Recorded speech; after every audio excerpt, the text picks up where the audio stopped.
சேர்த்துக்கலாம். இந்த வெள்ளை கரைசல் பாகுபதம் இருக்கணும்னு அவசியம் இல்லை. வெல்லம் தண்ணி நல்லா கொதிச்சு ஹீட் ஆகணும், அவ்வளோதான். இந்த ஸ்டேஜில் தேங்காய் பூ சேர்த்து மிக்ஸ் பண்ணி விட்டுக்கோங்க. அடுத்ததாக 1 டீஸ்பூன் ஏலக்காய் பொடி சேர்த்து மிக்ஸ் பண்ணி விட்டுக்கிறோம்.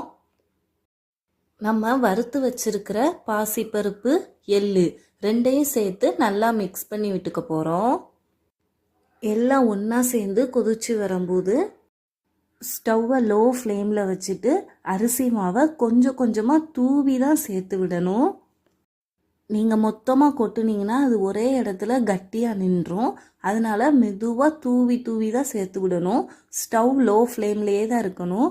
எல்லா மாவையும் தூவி சேர்த்துட்டு மெதுவாக மிக்ஸ் பண்ணி விடுங்க. மிக்ஸ் பண்ணும்போதும் ரொம்ப சாஃப்டாக மிக்ஸ் பண்ணணும், இல்லைன்னா கொழுக்கட்டை ரொம்ப ஹார்டாக